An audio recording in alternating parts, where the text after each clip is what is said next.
Muscle loss starts earlier than you think. By the time most people realize they are losing muscle, they have already been losing it for a decade. And the clock started much earlier than anyone told them. Don't forget to subscribe, comment and share for others to benefit. There is a particular kind of shock that arrives when someone in their late 30s or early 40s looks at a photograph from 10 years earlier and notices something they cannot immediately name.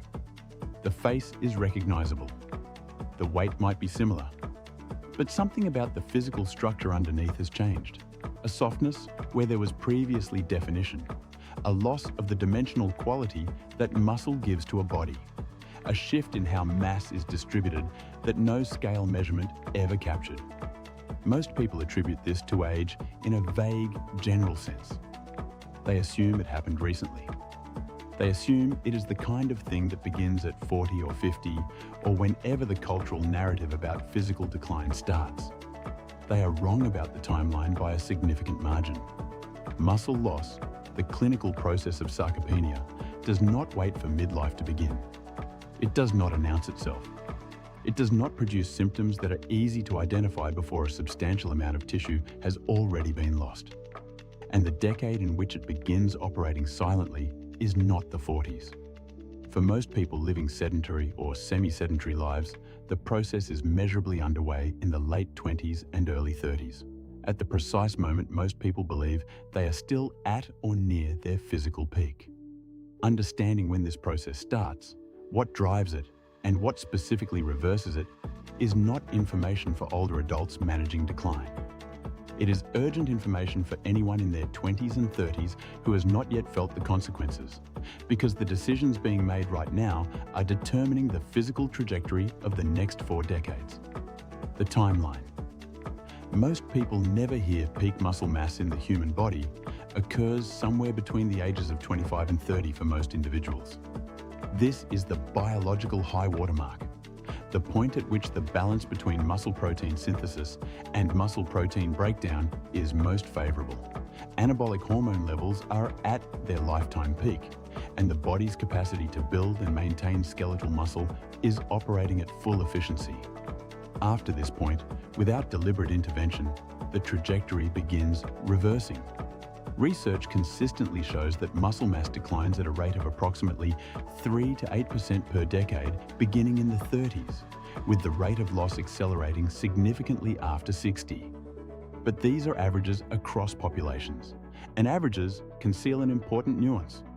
For individuals who are sedentary, nutritionally under-resourced, chronically sleep-deprived, or under significant sustained psychological stress, the rate of loss in the 3rd and 4th decades of life can be substantially higher than these figures suggest. The reason this timeline is so poorly understood is that the early stages of muscle loss are functionally invisible. The body does not lose muscle uniformly. It loses the fast-twitch muscle fibers, the type 2 fibers responsible for power, strength, and the capacity for explosive effort, first and most aggressively. These are the fibers that are most sensitive to disuse and most dependent on high-force mechanical loading to maintain their size and function. In a sedentary body, they begin atrophying before the person can detect any meaningful change in how they look or feel. What changes first is not appearance. It is capacity. The subtle reduction in how quickly someone can recover from a physically demanding day. The slightly longer time it takes to feel fully rested.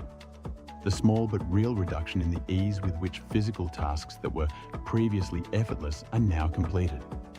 These are the early functional signatures of type 2 fiber loss, and they are routinely misattributed to stress, poor sleep, or simply getting older, rather than recognized as the first detectable signal of a process that has been operating below the surface for years. The functional consequences nobody connects to muscle loss.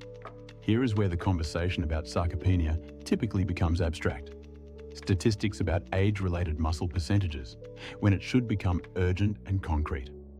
The loss of fast-twitch muscle fibers through the 30s and 40s does not just change how a body looks.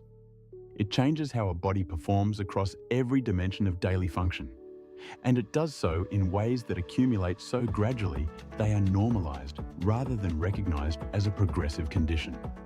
Metabolic rate declines as muscle mass decreases because muscle tissue is the body's primary calorie-burning organ at rest. A body that has lost meaningful muscle mass through a decade of inadequate stimulus is burning fewer calories at rest than it was 10 years earlier, which is why so many people in their late 30s find that eating the same way they ate in their 20s produces entirely different body composition outcomes. The diet has not changed. The metabolic engine running underneath it has. Balance and coordination degrade as the neuromuscular connection to fast twitch fibers weakens from disuse. This is not a concern exclusive to older adults. The proprioceptive and reactive capacity that depends on fast twitch fiber function begins diminishing in any decade if those fibers are not being regularly challenged. The person in their late 30s who cannot react quickly to an unexpected change in surface or cannot absorb a sudden physical demand without injury has already experienced meaningful neuromuscular decline. They simply have not framed it that way.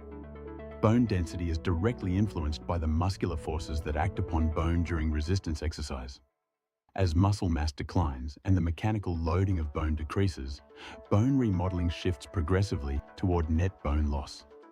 The skeletal fragility most associated with older adults has its roots in the muscle loss and inactivity of earlier decades, a trajectory that can be interrupted at any point but becomes progressively more difficult and more consequential to reverse as time passes. What actually reverses the process? The mechanism of sarcopenia, at every age, is responsive to a specific and well-understood intervention. This is not a condition that must be managed passively. It is one that can be meaningfully reversed through deliberate and consistent resistance training paired with adequate protein intake. The fast-twitch muscle fibers lost earliest in the sarcopenic process are also the most responsive to resistance training stimulus. High-force mechanical loading, the kind generated by compound resistance exercises performed with progressive overload, directly activates the mTOR signaling pathway in these fibers, initiating protein synthesis and satellite cell recruitment that can restore fiber size and number, even in individuals who have experienced significant prior loss. Studies conducted on adults in their 40s, 50s, 60s, and beyond consistently demonstrate that progressive resistance training produces genuine hypertrophy, real increases in muscle fiber cross-sectional area at every age studied. The rate of adaptation may be slower than in younger individuals, and the protein requirements to support it are higher, but the biological capacity for reversal exists and remains accessible throughout life. 2 to 3 sessions per week of compound resistance training, movements that recruit the largest muscle groups under significant mechanical load, combined with per-meal protein intakes sufficient to clear the anabolic resistance threshold, is the evidence-based foundation of sarcopenia prevention and reversal. This is not a complex protocol. It does not require advanced periodization or sophisticated programming. It requires consistency, progressive challenge, and a protein intake strategy built around meal-level sufficiency rather than daily total alone. The urgency of beginning this intervention earlier rather than later is not about vanity. It is about the biological reality that the muscle maintained through the 30s and 40s is the foundation on which physical independence, metabolic health, and structural resilience through the 50s, 60s, and beyond are built. Restoration is always possible, but preservation is substantially more efficient. And the window in which preservation is easiest is now. For anyone reading this in the decade before, they can feel the loss.